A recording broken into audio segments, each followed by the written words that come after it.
Hey guys, before we get started, continuing our Comic-Con content drop, follow us on social media, Facebook, Instagram, and Twitter at LaunchpadPod, and our website, launchpadpod.com, and on YouTube. See these handsome faces.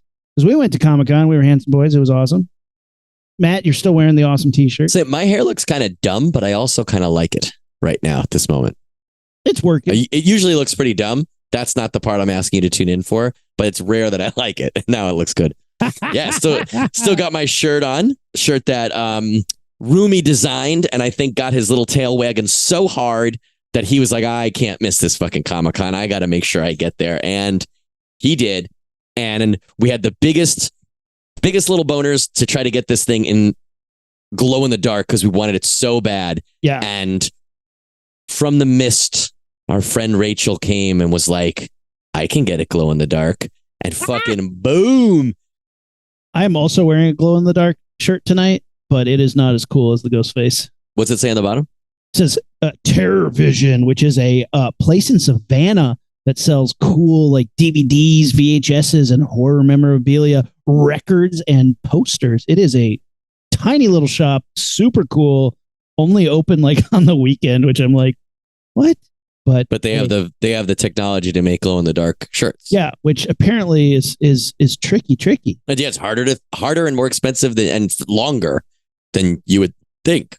Yeah, it's very bizarre. But we did get our glow in the dark shirts. I did come down to. I also was worried because I was like, if I don't come down, who's going to help Rumi with all this technical stuff? He will flounder. He will drown. No, because I was just the one thing for the ghost face thing was the one thing that was stressing me out. And then that first night, it was like, no problem. I got in there and talked to some experts, and they were like, we got you. And then Roger L. Jackson was like, I'm not going to be able to make it live. And I was like, good. All those sleepless nights for no reason. But contingency. We got that shit working, and it was like the greatest panel ever. It was the greatest panel ever. 450 people, dude. Packed. Shout out to those people. It was so awesome. It was such a good con, dude. But we talked to some really cool people, and one of the people that we talked to on day one, which was really fun, this is Jeff Brown, and he's known for his funny little Star Wars cartoons. Super fun. I love his stuff. He also did Jedi Academy, which I didn't know when we were interviewing him, which I should have known because his art is so recognizable. And dude, you're saying funny little Star Wars cartoons. He writes and draws all of the Vader and Son and Vader and Princess Leia and daughter, or Vader and daughter, Vader's little princess. All of those books, all of those. There's books, there's calendars, there's stickers, there's journals. He is the writer and artist for that, as well as a bunch of other stuff. But I think he's probably most well known for that. And he just released with Chronicle Books a Thor and Loki book that's along the same lines. It's Thor and Loki growing up together in funny family situations. But my nieces love Jedi Academy, and like I was reading this book, and I was like, "Is this like official? What is going on here? Like it's so funny because it's funny, like it is like a comedy." And it's like Disney let their guard Throw down the premise of Jedi Academy for people who know Vader and Son but don't know Jedi Academy. What's Jedi Academy about? I can't remember the character's name, but it's about young Padawans. It's a little boy learning to be Jedis, but at the Jedi Temple, right? And it's essentially like a high school. Yeah, it's like a high school, middle school story, but like with comedy. The teachers are funny. Like Yoda has funny things to say. It's like it's always got quips and jokes and like. You know, it reminds me big time of like Calvin and Hobbes, big time in that sense. That's just like very non sequitur in a way that is super charming, and also like gets to have fun with Star Wars in a way that no other property gets to. Like what other property gets to have this much fun doing Star Wars stuff? And like, yes, it's aimed at a younger audience, but like to be that fun, like once you get to like a certain age demographic, Disney doesn't want to have fun with Star Wars. It's true. And I think it speaks a lot. And I guess it works well for what it is, because I think the school is like a middle school type of deal. And that's like about the demo that they're trying to hit. And I think it hits that perfectly because you are relatively the same age as the characters you're reading about, probably if you're reading this. And it's on your level about that. And I think it's that type of fun that you can actually relate to because you're going to the same classes, you're doing the same shit, just not Jedi stuff. And it's like Aaron said, it's full of really funny, because Jeff Brown's really funny. He's really quick, really clever in his jokes. And then there's also so much fun Star Wars shit in there with the characters and the little things that they do, the little nods to movies and scenes and stuff. We actually talked to him a little bit about some of that, Easter egg type of material where you're like, wait, how nerdy are you? Wait, you know about that little behind the scenes thing that only certain people know? Oh, okay, cool. You're my kind of nerd. And there's some of that in Jedi Academy as well. You were saying, because you were like, Han Shot First was a deep cut. My neighbor knows about Han Shot First, and they definitely aren't Star Wars nerds. Because I was like, I have the original copies on what's called the Grindhouse cut. It's a 35 millimeter print. That's the one where Princess Leia loses a leg and gets a blaster installed.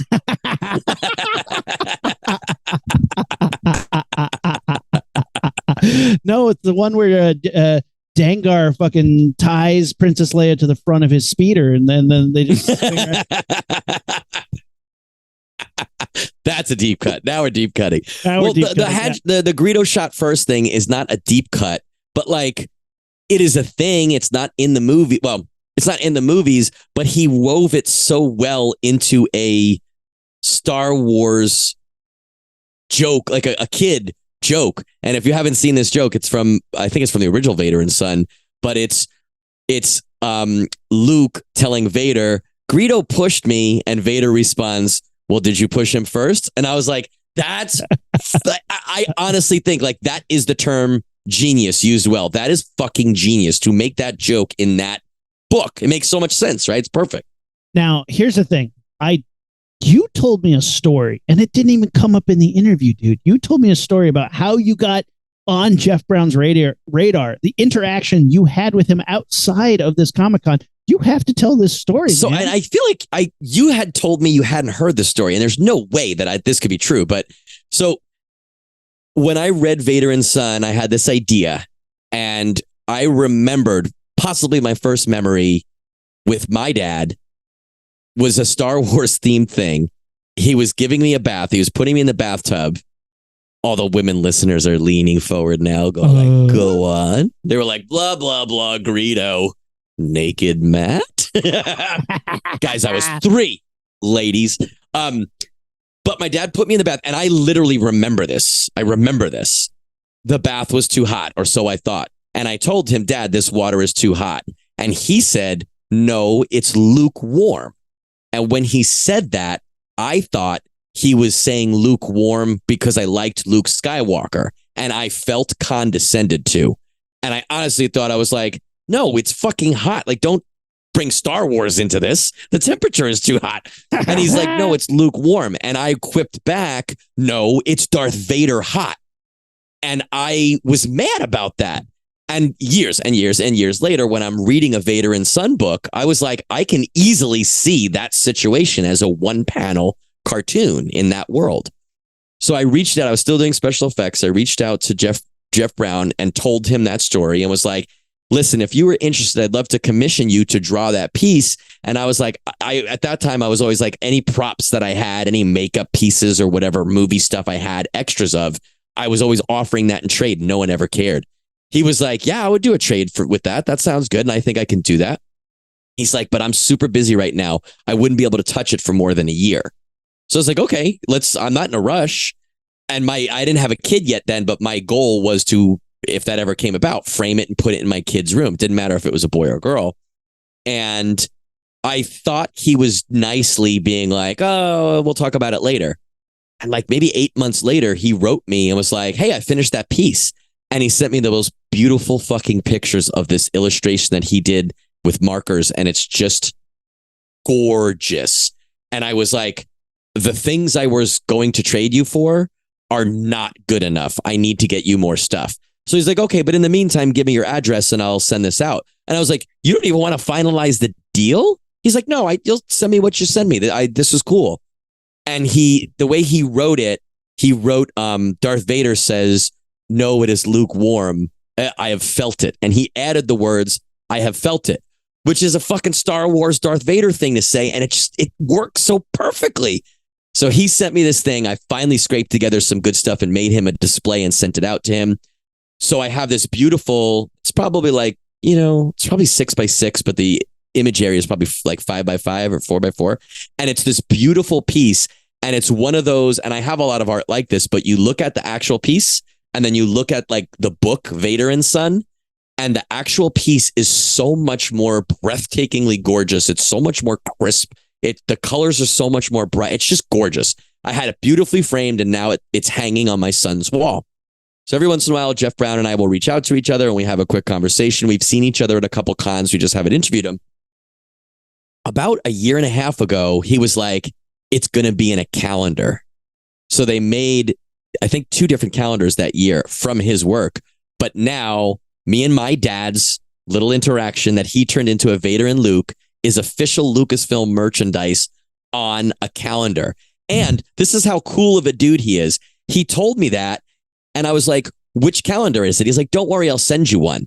And I was like, that's incredible. I said, but just tell me. I had Googled it. I had looked on Amazon. And that year there were 2 or 3 Jeff Brown Star Wars calendars coming out. I was like, but tell me which one, because I want to get one for my dad too. He's like, I'll send you a bunch. He sent me like 4 or 5 calendars opened, and he had sketched a Darth Vader on the front of each one, like a little Darth Vader helmet.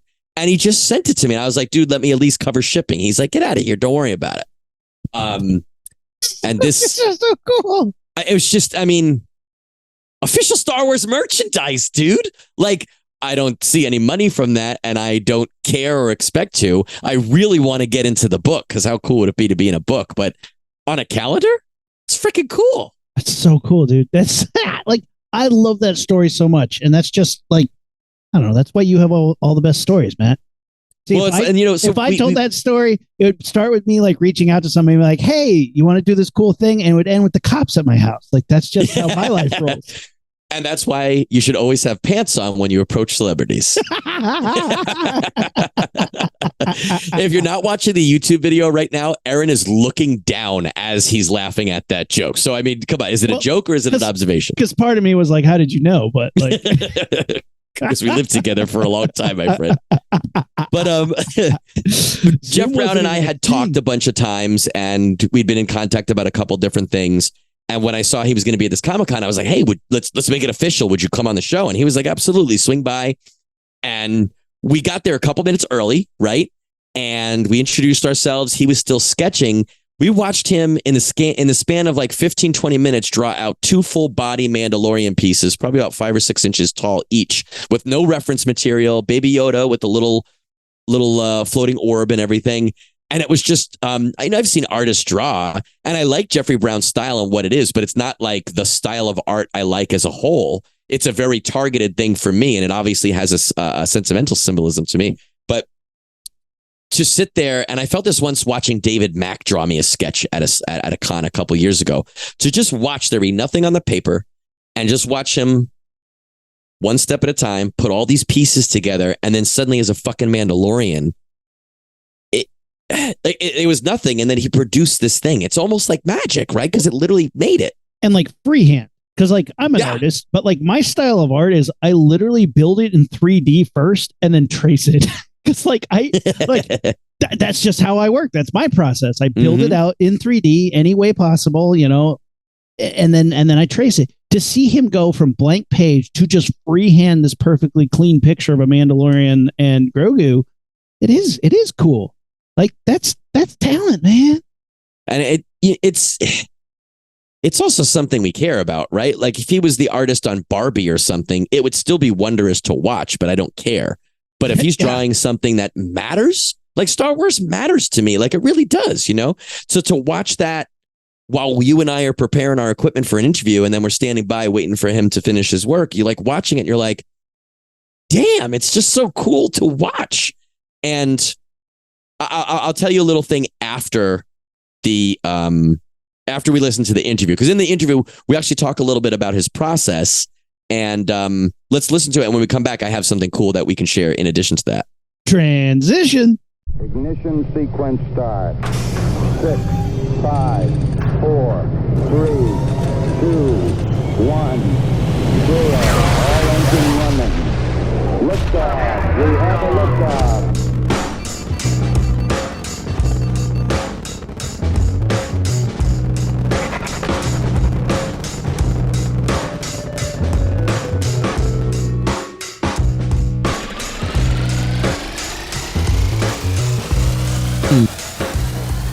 All right, Launchpad Podcast is here at Comic-Con 2023. We're at San Diego, and it's been, I think Rumi would agree, one of our craziest, best cons yet. I'm here with Jeff Brown, who has done so many things. What's your favorite thing that you've done? That's always the toughest question, because one of the great things about doing so many things is like they're all different. They all have their own personality as books. So, I mean, Vader and Son was my first Star Wars book, so that was amazing. But Jedi Academy was like the first time I did like a really different kind of mix of comics and text and drawing, and that was fun. I did Lucy Nanny Neanderthal, which was like fun to like learn about the Stone Age and do all this research and science. My most recent book, Thor and Loki, was like I grew up reading Marvel comics. That was fun. But usually what I answer is like whatever I'm working on now is the most fun, because once the book is done, then it's cool. it's like it's dead to me. It's like it's done. It's no more fun, like, because I did it. It's done. Yeah, you so move right on. now I'm working on a sequel to my Batman book, and so it's hard to pick like just one, because one of the reasons I like to do like lots of different things is like it's fun to like not always do the same thing. And you do have a varied thing. The first thing I ever saw of yours was Changebots, and that's like a fun, quirky kind of Transformers thing. And your art is so distinguishable and so unique that then I remember when I first saw Vader and Son, the cover, I was like, that's the Changebots guy. And then you and I have been talking and acquaintances at least over email for years now. Yeah. And I'll get into that in a second. But it's fun to have seen all of your work and the Star Wars stuff. I mean, I'm a Star Wars nerd, so that resonates with me. But you've done so much other fun stuff. Like the Marvel stuff is going to be great. I work in an elementary school, and the Jedi Academy books because I know you, I personally have like a bunch of them. They fly off the shelves, man. The kids love them, so it's fun. Do you think your art pairs well with children's literature, say? Yeah, I mean, I think my style tends to be like stripped down, but it's also very expressive. So like I'm not, and it's not my strong suit to draw like super realistic, or I'm not good at portraiture, but I feel like I'm really good at humor and emotion. Okay, and that's what my style lends itself to, is like, and for kids, it's not always about like something looking exactly how it looks. They like if it's funny, and if it connects with them emotionally, like, and so in that sense, like that's I think why like my work has been particularly like good for like younger readers. And I like that. Like I said, I work with kids, specifically like 5-year-olds, and a lot of times I will take pieces of information and try to think, how will their brains access this? So what you just said was they don't care about whether something looks real, they care about if it's fun and funny, right? So when you have an assignment, whatever it might be, Star Wars, Marvel, whatever, or something from your own creation, do you think it is a cognitive process that you're like, okay, I have to draw R5D4. How am I going to draw that so that a kid will like that? Or is your style just such that that's where you land anyway, naturally? I think it's where I land naturally anyway. I mean, part of how I developed my style was trying to draw like when I was a kid, and I tried to like step back and really just put feelings down onto paper. So I started off writing autobiographical books, and so they were very emotional, mostly about relationships, and books for grown-ups. So don't read those yet, kids. But so I wanted the art to match like this idea of like it's just straight from heart to paper. Okay. And so like there's not a lot of conscious thought to like when I sit down and do that. I think it's just like it just works naturally. Now, like sometimes it'll be like, or maybe part of it is like I am just kind of like a kid, so it's just like I'm drawing, and if it amuses me, like it amuses kids. So I don't know. I love that. I love that. We're talking about kids. Let's talk about what I must imagine is a kid in the candy store. Vader and Son. That was your first Star Wars book. Is that something that you had the idea for and pitched, or did Lucasfilm or a publisher come to you with that idea? It kind of came in a roundabout way from someone else and then went to Lucasfilm. So it all started actually with Google. I had known the guy that runs the Google Doodle team, and he knew, my work. I had done humorous science fiction stuff like ChangeBots. Mm-hmm. I did awkward, everyday moment life Oh, that's stuff. right. And then he knew I'd become a dad. And so he thought, so normally they have this internal team that does the Google Doodle, but once in a while they'll bring in outside artists. He thought I'd be perfect for this idea they had. Luke and Vader, but in an everyday moment, and how awkward that would be as if they're just going grocery shopping or doing something every day instead of battling for the fate of the galaxy. So he called me up. He's like, "Here's the idea. Like, would you be interested in doing some sketches for possible Doodle?" And so, he called me in the evening, like sometime around dinner time or something, and I was like, "Oh my gosh, my son's 4. I'll make Luke 4. Put Vader in my shoes." It's just and it just did a dozen sketches that night. Wow. Emailed them off. I was like, "Oh, this would be so fun." And in the end, Google decided that for whatever reason, that they didn't want to go forward with it. And Lucasfilm had been on board, so they kind of knew about the idea, the general concept. And so I was disappointed. It's childhood dream, draw Star Wars, right? And I thought, well, I could just draw it for my own amusement and maybe print up copies to give to friends or something. But I thought this has more potential. And Chronicle Books is one of my publishers, and I knew they had also done a lot of Star Wars books. And I was like, maybe if they take it to Lucasfilm, because I knew enough that Lucasfilm's not going to take a pitch from someone they've never heard of, right, but yeah. but publishers that they work with can pitch stuff. And so Chronicle took it to Lucasfilm, and Lucasfilm liked it, and then was able to turn that idea into a whole book. I think all but one of those initial dozen sketches I think ended up in the book. Mm-hmm. And it came together really naturally. So do you remember what the one sketch that didn't make it was? It's the fishing sketch. So it's and it ended up being, I think we used it as a print that's included in the deluxe hardcover. Okay, box, so it did get printed. It's published. So eventually it did get used. But yeah, so it's like Vader's in the fishing boat, and Luke's trying to fish, but his hook is caught on Vader's cape, and it's lifting it over his head or something. So, yeah. I mean, I'm not nearly as creative as you, but that idea has so much legs. You could just so easily picture all those situations. I'm a father as well. My son is 4 years old right now too. So you're right. You could easily see all those situations. So when they gave you the green light, all those ideas must have just poured out. Yeah. So, and there's two ways that I would come up with ideas. One is I would think of a scene in Star Wars and think what is a parenting situation I can connect that to? Okay. And then the other one is here's a parenting situation. What's a scene in Star Wars, a line of dialogue from Star Wars I can tie to it. So, but yeah,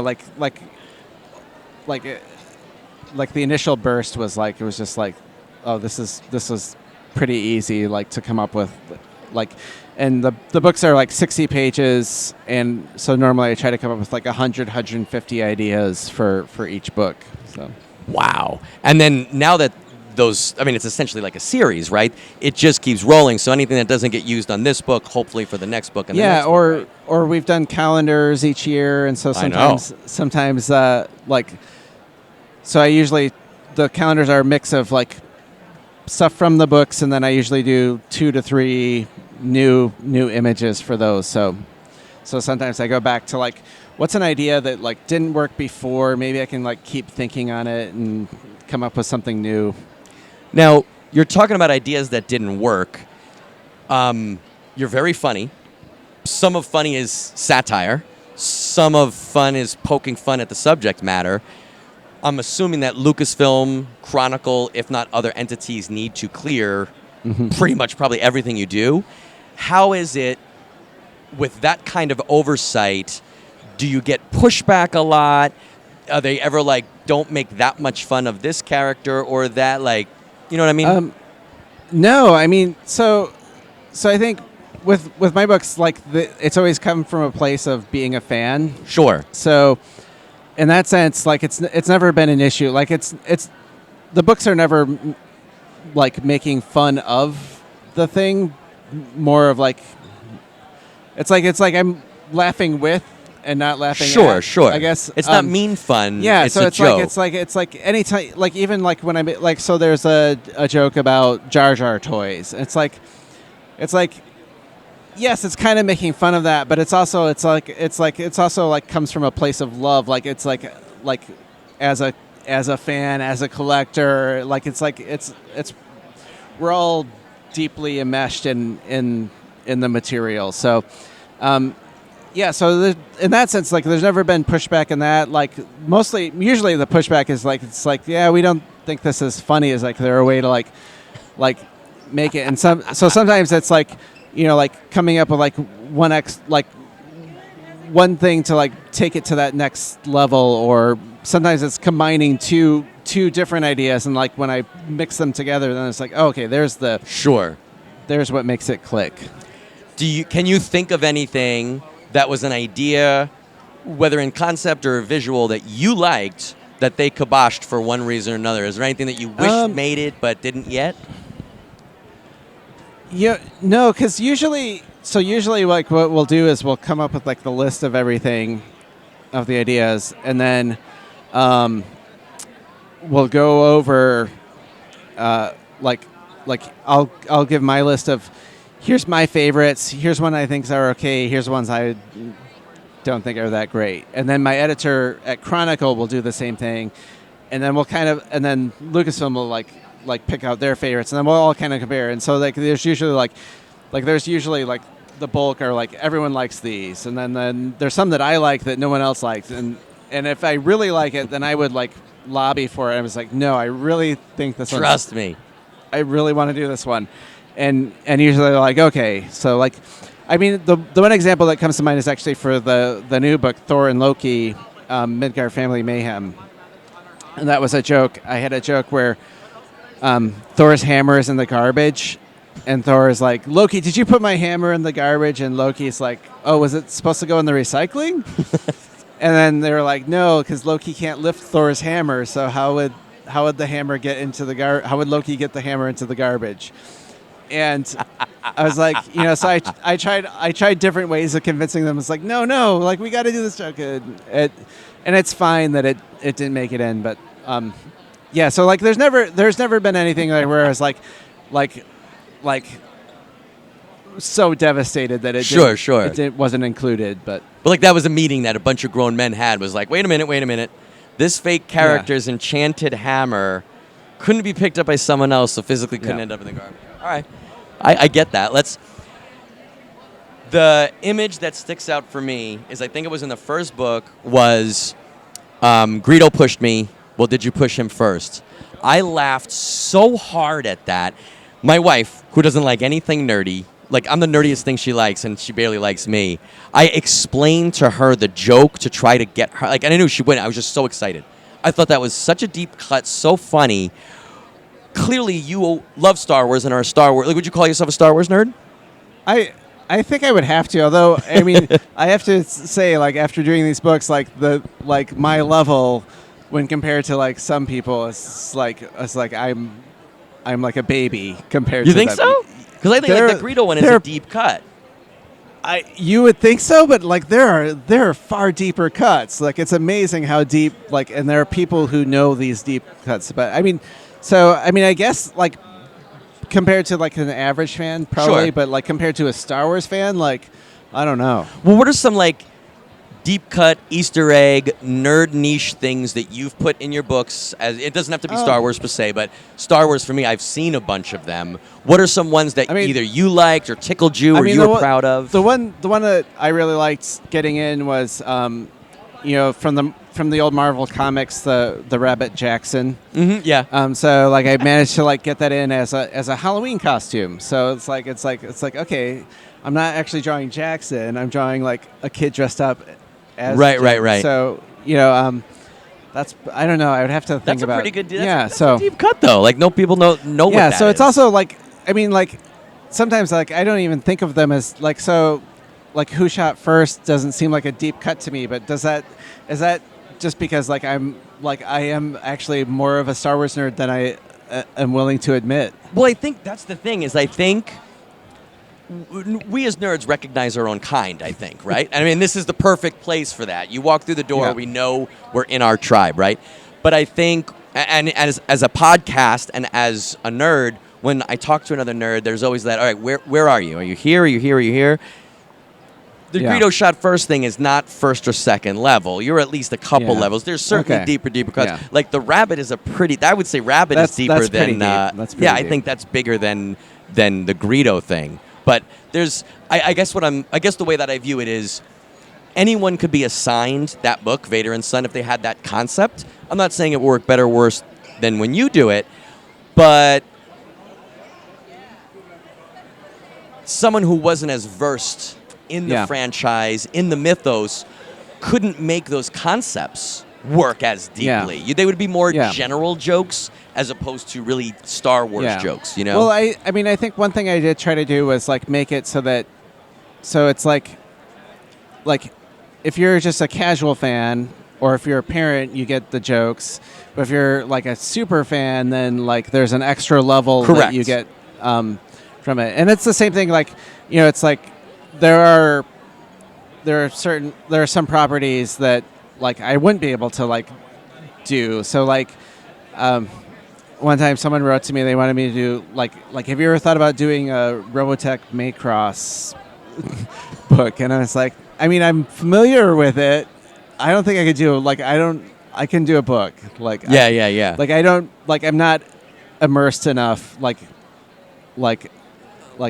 I've watched some a while ago, like I don't remember, you know, it's like I'm not enough of a fan. So, but whereas with Star Wars, it's like, you know, it's like been a fan since I could see, basically. Fair. And when we got here to interview you, you were finishing up a Mandalorian and a Baby Yoda, like a very detailed sketch with color and everything. Then we saw you do a line sketch of Mandalorian, and I'm sure you've drawn him multiple times. There was no reference, and it looked gorgeous. Do you think most of your work, based on franchises that already exist, do you use reference to that the first couple times, and then you don't, or do you just know Mandalorian armor so well that you're like, got this? It's using reference, and there's like some like especially like vehicles and some of the like robots, like I'll have reference, and I usually, even if I'm not using the reference material explicitly, like I'm still like kind of have it nearby, so it's kind of like in my peripheral vision, I guess. But like with Mandalorian, it's definitely like one where it's like I needed like to really be looking, and then I kind of like figure out, here's my simplified version of the Mandalorian with, you know, how, like, what are the details I'm going to include and not include for his armor, and until it's kind of like, this is how I draw him. And you know that, or at least certain characters, certain parts of that franchise so well because you're a Star Wars guy. Is there any other fandom, any other nerd stuff, any other passion that you have that you are as into as you are Star Wars, but it's not Star Wars related? I mean, I am a big, like, Lord of the Rings fan, so that's one. I'm not as big a Star Trek fan as Star Wars, but I'm definitely like I would say I'm a fan of Star Trek. Yeah, I mean, like I have no. It'd be easier to find like something like I don't like. Robotech. Like it's not, but well, actually, I mean, I like. It's not that I don't like it. It's not your flavor. Maybe Power Rangers. I'm just thinking that because Power Rangers walk by. Actually, Power Rangers. There's some pretty entertaining Power Rangers. I don't know. So, but yeah, Lord of the Rings is like probably one that like, and there's lots of superheroes too. So like, Yeah? I did Thor and Loki for Marvel, but like, there's lots of Marvel characters, or I did the one book for Batman and Robin and Howard, and like Batman's still fun. So, and yeah. What's something you haven't drawn, either period or haven't drawn a lot of, that you think would be cool to try? Well, okay. Here's another one because I just watched the first movie of this franchise like last week, Alien. So I really like. No joke. When I came up with that question just now, I was asking you, I was envisioning your version of the Predator. Yeah, so Predator would be fun too, but like Alien and Aliens, those first two films, classic, and I mean, the third gets a bad rap. We literally just did an episode of that 4 days ago. Justifiably, but even the two new films, like there's lots of things I like about those, even if there's like some things I'm like, I wish they hadn't done that. Is the flute something you do like or don't like? I kind of like it. It's just like a weird thing. Like I'll give you. I'm all about. Okay, so here another one I like, Dune. But okay. But I'm really into David Lynch's Dune. So like David Lynch when when Fade brings out the rat tied to the cat and he's like, you got to milk this. Like that's like the weird stuff is. I like it when weird stuff makes its way into. I want to see your version of that scene. What's happening? The Jeff Brown version of that scene. With the milk this. Yeah. Where can we follow you? Where can we see what you're up to? Where can we catch up with what's going on? Yeah, so I mean my website is jeffreybrowncomics.com, although it's never updated enough. But I also post on Instagram. I try to post semi-regularly, but can't always post what I'm working on. If I'm working on something licensed, then I'm not supposed to post about it, or sometimes I'm just like so deep into like getting it done, like I don't have time to take photos and do that. But on Instagram at JeffreyBrownRQ.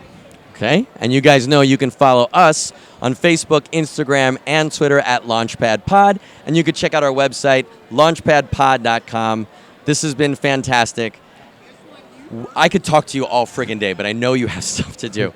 I have to show you, we have a secret handshake that we end the Launchpad podcast with. Ready? So switch hands with your mic. Okay. We're going to come in sideways. Okay. We connect. Then we're going to invert our hands like to a rocket, and then we're going to blast off with a raspberry. Okay. Okay. Ready? Okay. This is the Launchpad Podcast, San Diego Comic-Con 2023.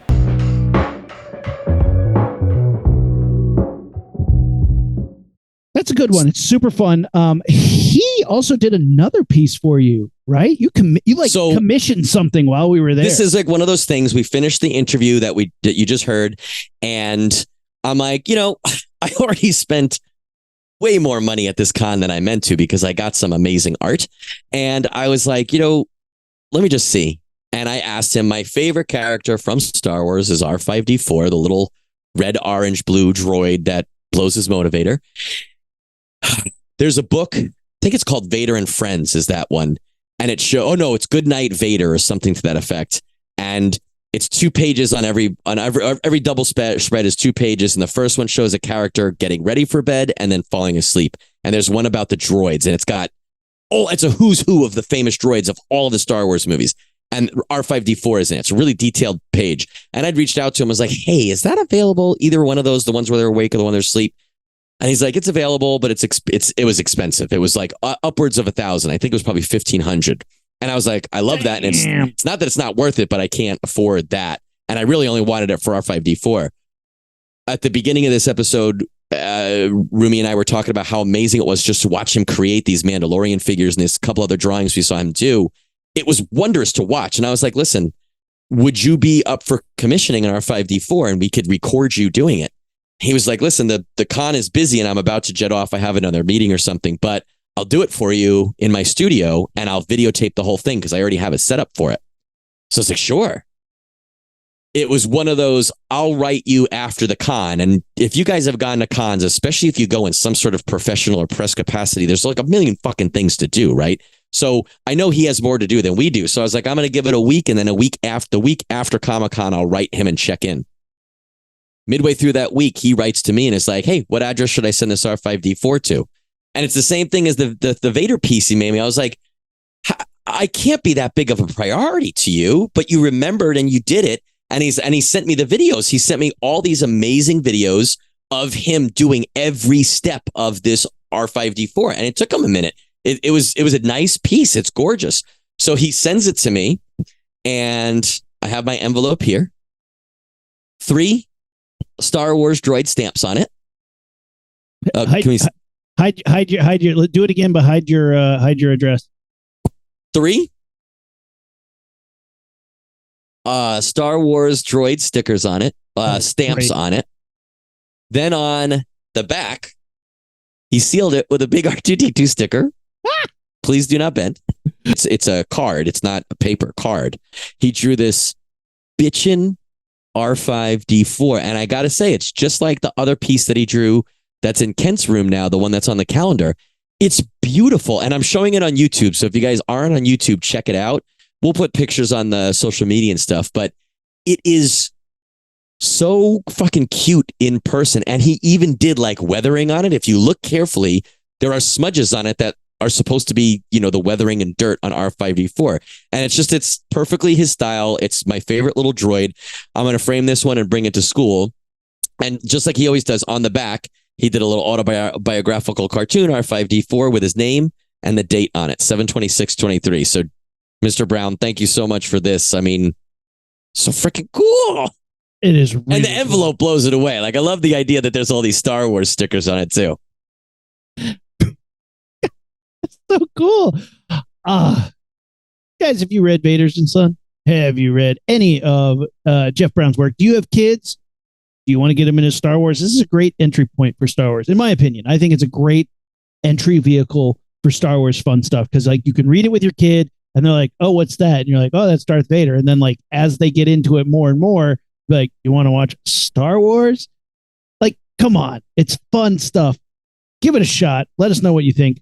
Social media, Facebook, Instagram, and Twitter at LaunchpadPod, and our website, launchpadpod.com. YouTube, we're going to drop the drawing. This will be a separate video of Jeff Brown drawing the R5D4, and the interview will be in this episode. You just watched it. I don't know why I'm plugging the thing you just watched. But anyway, follow us and do all Some that people stuff. like to skip and start at the end. Right? I'm just going to zip to the end to see if they do that damn high five again. Well, you guessed it. Here it is. Is there anybody that just watches the high fives? That's a super cut that I will never make, but that's a funny idea.